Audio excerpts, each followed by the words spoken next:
Welcome back to the game this afternoon here on News Radio KMAN. I'm John Kurtz, and happy to be joined right now by your head football coach, Chris Klieman, the head coach of the Cats, with me on the game. Coach, appreciate the time and joining me here. I know these have been tough circumstances for everybody to deal with, but how have you been able to handle everything that's happened over the last month or so?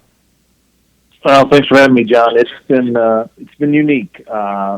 Each day is a different challenge, it seems like. There's not one day that mimics another, but I think the first 2 weeks I wouldn't have had many answers for you because we were all trying to figure it out. I think I know our staff and our players have developed a routine now over the last couple of weeks, even though that's still a challenging routine. I think they are developing a routine and realizing that, hey, you know what, this isn't just going to happen and be done in a week or two. It's going to be a little bit prolonged. So what is the routine? What is a typical day like for you guys right now? Well, we'll have, like yesterday we had a staff meeting. Typically have a couple of staff meetings a week, and then we go right into position meetings, unit meetings. Our offense and defensive coaches will separate and meet and talk about whatever game plans to installation that we would have been doing during spring ball to fall camp things to looking at opponents for next year. And then continue to contact our own players as much as we can because there's a lot of guys that are having tutors in the morning, having Zoom classes, and make sure that those guys are equipped and have everything they need to have those classes. And then usually in the afternoon at different times, because everybody has a different schedule, the guys will have a position meeting.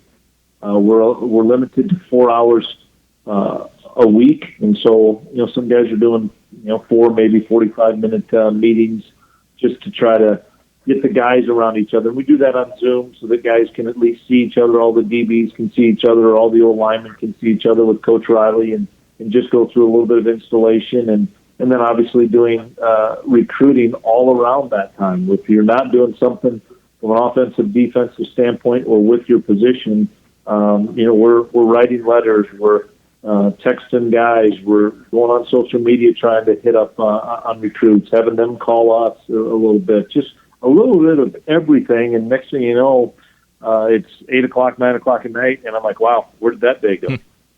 Chris Klieman is talking with me, K-State head football coach. With these virtual meetings, so I've only done Zoom a handful of times here with like family and friends. It can be difficult to communicate the way that you want to with those. When you're trying to, whether it's talk about the offense, the defense with these guys, like how tough of a challenge is it to get accomplished what you want accomplished in those?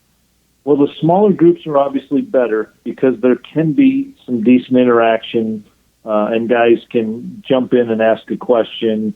And Coach Riley does a good job of showing, maybe a PowerPoint slide and then backing that up with some film, whether it would have been from fall camp last year, spring last year, or from the season of how we block a play and so forth. And so I think for the young guys, they're at least getting the gist of what we're trying to do. For an older guy, he may ask, what's the scheme? How are we blocking that? What's the communication that I'm making with the guard or with the tackle? What's the communication going on? So that stuff is challenging, but if there's smaller groups, I think it's, with Coach Klein, there's only a few quarterbacks. It's probably easier than Coach Riley with 17, 18 offensive linemen. Chris Klieman is talking with me, Wildcat head football coach. How tough is it to try and keep these guys in shape when they're off wherever they may be and you have no idea how much equipment they may or may not have? I can imagine that has to be a big challenge. It is, and we keep telling the guys it's on you guys right now, and that's the reality. They don't have to answer to anybody because you're not allowed to do physical activities with a strength coach or anything like that. So we send them workouts. Some guys have access to weights. Some guys don't have access to weights. They just are doing body weight. Everybody has access to run and condition or change direction. And we keep telling the guys, what you do now is going to impact how our season goes whenever that starts in the fall. Because if not, you're going to get exposed. If you haven't done anything, everybody's going to know. And you can't do that to yourself. You can't do that to your teammates. And so I'm really impressed because we have a really good group of leaders on our team. And I think those guys reaching out to each other holds them accountable, holds them to the high standard that we talk about a lot here. We as coaches do that as well, but it's just so much better when it comes from a peer to say, hey, look, I'm counting on you this year. You got to get up and got to go run today. Here's what we're going to do. I'll challenge you to do this from a running standpoint, and you challenge me, and we'll compare how we did. Because you have to look at yourself in the mirror every day and say, did I do everything I could to make sure that I'm giving myself a chance to be successful in the fall? I've talked to Gene a handful of times about this, and I'm curious for a coach's perspective. There have been obviously a lot of contingency plans put in place, whether it's a spring season or starting it late in the winter or just a conference season. How viable do you find these options for how a season could get in? Well, I think they have to have a ton of options because everybody can be the expert and say, here's what I think is going to happen. Nobody knows. And so with the first contingency plan is just to say we're going to play the schedule as normal and get into camp whenever. And that's you realize. I was talking to Coach Tui about this and Coach Wyatt about this. Back when we played, you worked out on your own in the summer, and then everybody reported back in August, and you kind of got in shape as you went through fall camp. Well, there could be a case where we may have 2 weeks, a week before fall camp starts, and then start rolling, whether that's August 1 or September 1, nobody knows. So that would be the first thing everybody would want is to play a full schedule. If not, then we'll go from there, and just the domino effects will follow. How quickly can we get back on campuses? How safe is it for the students to be here? How safe is it for fans to be here? And I know this somehow, some way, they want to play college football. And like you said, whether that's in the spring, whether that's in the winter, whether that's a conference season only, nobody knows. But everybody wants to see some college football. How do you, in a time like this, where the circumstances for everybody are the same, but they're so different from anything you've experienced, how do you find an edge over your opponents in the situation that you're in right now? I think the edge is in the details and in the details of what your leaders are able to impress upon their peers. I really do. I think when Wyatt Hubert or Justin Hughes or Brock Monty or Skylar Thompson or Joaquin Gill calls his side of his position and says, "Hey guys, we got to get after it today. We have to get an advantage today. We have to get a leg up on the competition. Challenge yourself to get moving today and get your stuff done and get a workout in. Do something extra today." That's the edge you see. I don't think there's a great edge with how the NCAA has mandated things, and I think that's fine. And the fact of you can't send them a full weight workout or a full set of weights and send them a bench squat rack and a bar and stuff. You can't do those things. So whether or not, if I'm only doing push-ups and somebody else has the ability in his basement to have a bar and a rack or something, I still have to find a way to make sure that I get enough work in that I'm staying up with everybody else on the team. So it's no question it's challenging, but at least the guys are getting into somewhat of a routine. Chris Klieman talking with me, Wildcat head coach. Just to some things before all of this went down. Obviously, you lost Scottie Hazleton as your defensive coordinator. How tough was that to see him leave after just 1 year? Well, I wish the best for Scottie and his family. He's meant a lot to me over the years, and he and I have coached together. It's different when you've been an assistant with somebody. You're sitting in that room together all the time, and so I was happy for Scottie and his family. But in the same respect, this is part of the business too. And Joe Klanderman is a guy that's ready for this role. He was ready for it, honestly, probably last year. But it was good for him to learn another way of doing things under Coach Hayes. And I think that's always good for any coach, is to find another way of doing things. But from a leadership standpoint and from an organization and detail standpoint, I don't think there's anybody better than Joe Klanderman. And so I'm excited for Joe.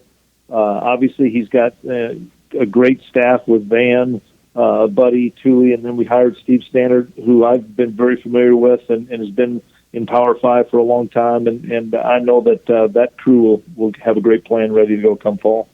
One thing Joe mentioned when I had a chance to talk to him right after he was hired officially as the defensive coordinator is he said probably very similar as far as Scottie Hazleton was concerned scheme-wise, but maybe even a little bit more aggressive. Would you agree with that, or how do you see it playing out in that respect?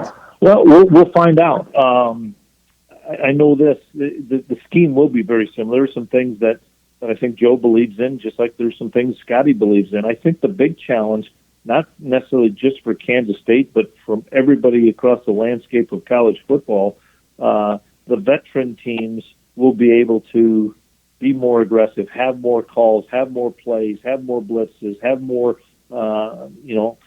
things that they can go to, where the younger teams, and we're right in the middle of that. We're going to have some players in some positions, the offensive line and secondary, that are going to be young. That you probably have to simplify, and you probably have to make it so that those kids can run a few calls or run a few plays and be successful. Where there's other teams that have everybody coming back, and they probably can be a little bit more complex in what they do. And that's the thing I think that is the fine line as far as what teams will do once they're able to come back based on the experience of their roster. As far as Coach Standard is concerned, one thing looking at the Syracuse perspective of it that he did very well was recruit the Carolinas. Is that something that you guys will look to have him do, and was that a big selling point for him coming? The biggest selling point for him coming was I was the defensive coordinator at North Dakota State, and Steve was the linebacker coach, and absolutely was my right-hand guy and was phenomenal, not only with what he did, X's and O's and communication with me, how he handled players. He's an unbelievable professional. He's not an ego guy. He wants to be a part of the team. I'm excited for him because he's got some family up in Nebraska, so he's going to be a lot closer to those guys. And then, him in a recruiting area, I know this about Steve. He can build relationships with anybody. He'll have a couple of different areas that we'll decide on once we can get back out on the road. But Steve was a home run hire for me. Chris Klieman talking with me here. I'll ask quickly about Chuck Lilly as well, who's been hired as a scouting analyst. How important is it to beef up that area to help out with recruiting and scouting and all of that with his hire? Oh, it was huge to be able to beef up that area. I was so appreciative to Gene Taylor and Jill Shields for allowing us to get another body in there to help Taylor Bratt. I think everybody thinks the world of Taylor like I do and how hard he works, but there's only one of them, and we needed some help in that department. And really impressed with Chuck when he came on his interview. A guy from that area.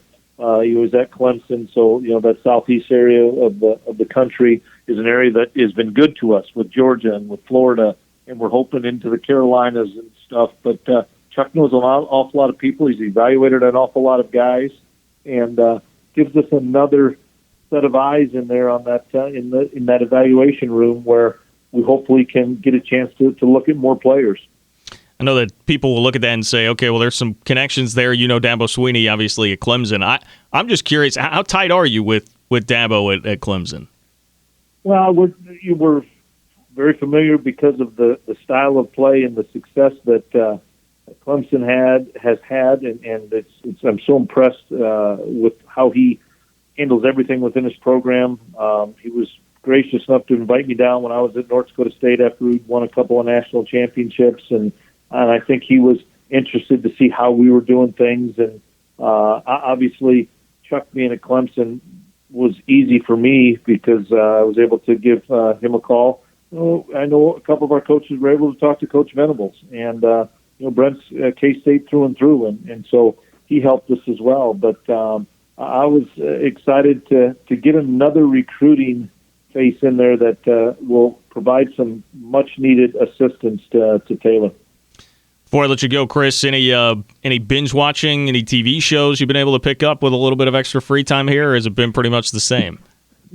Well, it's been great because I have had some time with family, and since I've become a head coach, you realize how little of family time that you probably do have, and so I've really enjoyed all the kids being at the house and spending time with my wife. I'm just amazed at how fast the days still go and how busy we still are from 6:30, 7 in the morning until sometimes 9, 10 o'clock at night, and you go, where did that day go? And I didn't think I had that many things scheduled. So, but most importantly, it's been blessed to be able to spend as much time with my family as I have.